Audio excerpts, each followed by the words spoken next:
ពុកតាកូនកុំសុំកុកកូនតិចចេញរកកំរៃដើរចិត្តគេស្អុយខ្លួនស្អុយឃ្លៀកគេមិនចង់ដើរគៀកគេមិនឲ្យដំណងជីវិតខ្ញុំសែនចង្រៃជីវិតដ៏សែនណាភពជីវិតដែលជាប់ក្នុងភពសម័យសមោព្រៀបខិតចូលកណ្ដគៀកកណ្ដចិត្តខ្ញុំហើយចំអបបញ្ហាដោះស្រាយយ៉ាងណាឬក៏ត្រូវបោះត្រាទៅអូយអែមែនតែបងប្អូនបាទស្ដាប់ principle បាទមិនចេះនិយាយណាតោះយើងមកស្ដាប់មួយបទទៀតជាមួយគ្នាបាទពី Rango បាទហើយបទហ្នឹងមានចំណងជើងថាផ្កាអំបិលដែលគាត់ធ្វើ concert បាទ tour concert នៅខេត្តកំពង់ចាមអញ្ចឹងមានបងប្អូនអ្នកកំពង់ចាមបានទៅមើល concert ហ្នឹងបាទកុំភ្លេចជួយ comment ប្រាប់ខ្ញុំផងបាទហើយបទនេះអែមែនតែនបាទហើយគាត់បាទច្រៀងតាំងពីមិនទាន់ឡើងប្រឡងThe Rapper Fighter ណាបាទតោះអញ្ចឹងយើងទៅស្ដាប់អត្ថន័យបទហ្នឹងទាំងអស់គ្នាបទនេះខ្ញុំចូលចិត្តដែរព្រោះនិយាយអំពីដំណើរជីវិតបាទតស៊ូបាទនឿយហត់ពិបាកវេទនាមែនតើបាទតោះ come on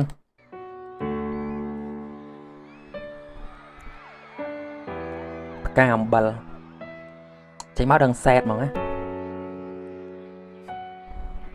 សម្លឹកមើលទៅផ្កាយជាប្រចាំមក9មក2រយរត់តាមវិធីក៏រិចមើលកូនគេសាច់សបាយនឹងកកាយរៀនចៃឬក៏ដាស់ឬក៏ដុកតាមវិធីងើបពីដេកអាចភ្នែកអាចថ្មិចនៅនឹងមុខពុកតាកូនគុំសំគុកកូនទៅចេញរកកំរៃដើរចិត្តគេស្អុយខ្លួនស្អុយឃ្លៀកគេមិនចង់ដើរគៀកគេមិនឲ្យតម្លៃសម្លឹកមើលទៅផ្កាយជាប្រចាំមក9មក2រយរត់តាមវិធីក៏រិចមើលកូនគេសាច់សបាយនឹងកកាយរៀនចៃឬក៏ដាស់ឬក៏ដុកតាមវិធីងើបពីដេកអាចភ្នែកអាចថ្មិចនៅនឹងមុខពុកតាកូនគុំសំគុកកូនទៅចេញរកកំរៃដើរចិត្តគេស្អុយខ្លួនស្អុយឃ្លៀកគេមិនចង់ដើរគៀកគេមិនឲ្យតម្លៃជីវិតខ្ញុំសែនចង្រៃជីវិតដ៏សែនណាភពជីវិតដែលជាប់ក្នុងភពសម័យសមោព្រៀប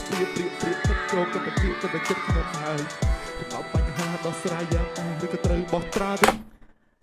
អូយអែមែនតែបងប្អូនបាទស្ដាប់ principle បាទមិនចេះនិយាយណានិយាយទៅជីវិតបងប្អូនបាទតើតាបងប្អូនធ្លាប់ពិបាកបាទវេទនា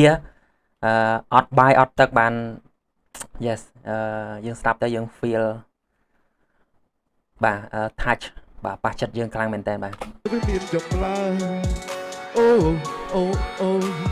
សម័យមកពីមកមើលរវើរវីទាំងថ្ងៃតែដឹងថារាងកាយមួយនេះវាមិនអាចកំរឹងជាដាច់សរសៃស្ទះទ្រុំដូចជានៅស្ទះផ្លូវដូចជានៅច្បារពើខ្ញុំស្ទើរតែខ្សាយ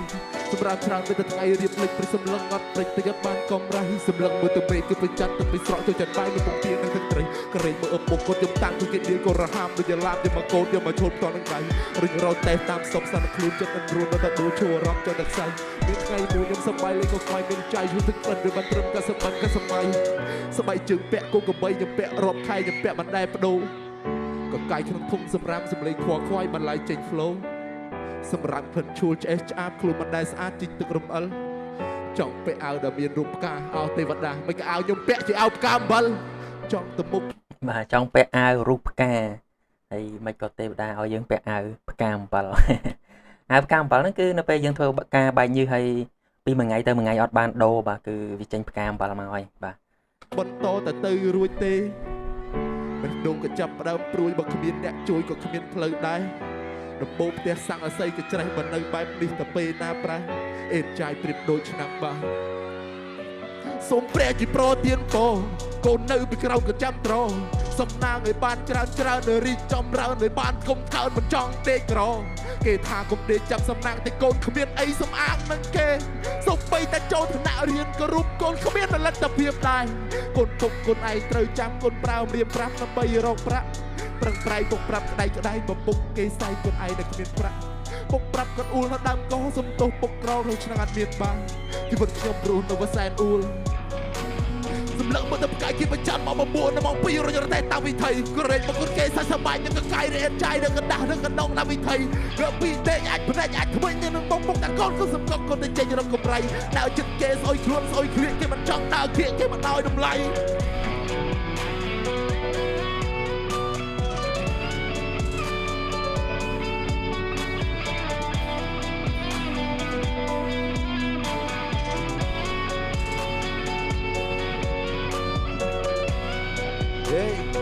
សូមសំលេងហូរ Rango មួយមក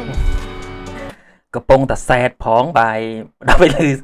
សុំសំលេងហូរ Rango ហ្នឹងគឺស្ដាប់សំលេងគាត់ចង់តែសើចហ្មងបាទហើយបងប្អូនបានមើល podcast គាត់បានចង់តែសើចនិយាយដល់កន្លែងកំសត់អីហ្នឹងកំពុងតែកំសត់ហ្នឹងគាត់តែនិយាយកំ pl ែងអីណាអើយសំលេងហូរអ្នកស្ទឹងត្រង់មួយមកអ្នកស្ទឹងត្រង់បាទឃើញវីដេអូនេះកុំភ្លេច comment ប្រាប់ផងបាទអ្នកស្ទឹងត្រង់ អូខេ គេឲ្យឡើងជ្រៀងទៅក៏ប្លែកឯណាRango អូខេបាទសម្រាប់ខ្ញុំដូចខ្ញុំធ្វើនៅវីដេអូមុនអញ្ចឹងបាទគឺខ្ញុំស្មានថា Rango លើកពៀនហើយបាទខ្ញុំគិតថាគាត់ព្រោះគ្រប់បត់មកគឺផ្ទុះហើយដោយស្មោះត្រង់បាទគឺបត់ចុងក្រោយបាទ final ហ្នឹងគាត់រៀងស្ទើបាទរៀងស្ទើបន្តិចបាទហើយ OG បាទបត់ចុងក្រោយរបស់គាត់ខ្ញុំលយបាទគឺដាក់ទៅអែមមែនតើបាទអញ្ចឹងបាទហើយនេះជាការបោះឆ្នោតពីបងប្អូនបាទអ្នកគ្រប់ត្រអញ្ចឹងបាទអត់មានអីទេគ្រាន់តែខ្ញុំបញ្ចេញមតិយោបល់របស់ខ្ញុំផ្ទាល់ខ្លួនបាទអីតែខ្ញុំឃើញខ្ញុំគិតថា Rango ជាអ្នកលើកពៀនពីដំបូងណាបាទ